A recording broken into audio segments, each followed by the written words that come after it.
Usare nuove tecnologie, usare anche cose semplici e veicolabili come il cartone animato è il modo giusto per riannodare i fili con tutta la comunità veneta presente nel mondo, in tutti i 5 continenti. Ed è appunto un modo anche per salvaguardare la nostra identità, trasmettere la nostra lingua e riuscire a far sì che anche le nuove generazioni possano, attraverso ad esempio i cartoni animati, capire che storia abbiamo alle spalle, capire quanta ricchezza abbiamo alle spalle e cosa si può fare appunto guardando avanti, io mi auguro con ottimismo, per la lingua veneta. Ma attraverso queste interviste abbiamo così percepito un grande sentimento veneto che passa in tutti i continenti, che va quindi e che si trasmette anche attraverso l'essere veneto, attraverso la lingua veneta che rimane viva nel mondo. E l'essere veneti cos'è? Abbiamo visto persone che si sono create immigrati, hanno saputo credere in forti valori dell'impegno, del sacrificio, della dedizione, della solidarietà e sono tutti quegli elementi che contraddistinguono i veneti ovunque essi si trovano nel mondo e che devono essere un orgoglio ancora oggi in una società globalizzata.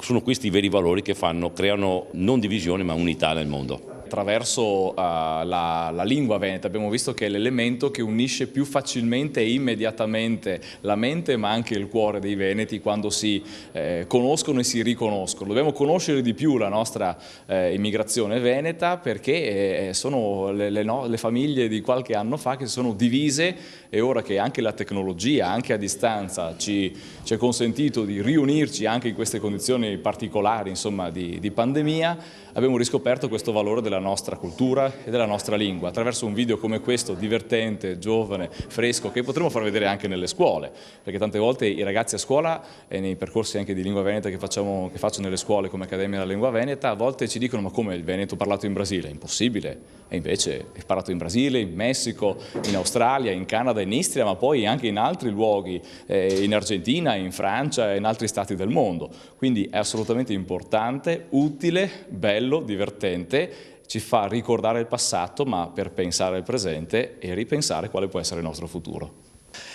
Sto cartone animato è nato tra me e Alfredo Dossetti Mazzocco, un cipilegno. Siamo scambiati i numeri di telefono via Messenger con Facebook, grazie a Facebook, e siamo scambiati, abbiamo fatto una videochiamata e da lì ma perché non facciamo un cartone animato insieme? E mi ho detto ma perché non presentiamo il resto dei veneti che è nel mondo?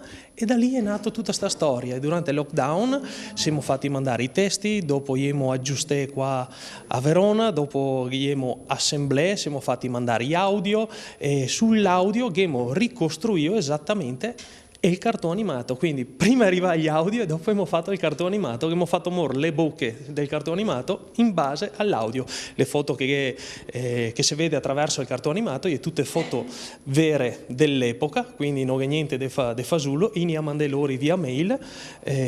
Cosa dire? È da guardarlo, è da guardarlo. Io veramente sono molto contenta che Alessio e compagnia abbia fatto questa iniziativa, è stato tanto bello vedersi nei cartoni animati, tanto più che ero tanto più bella rispetto a come sono in verità.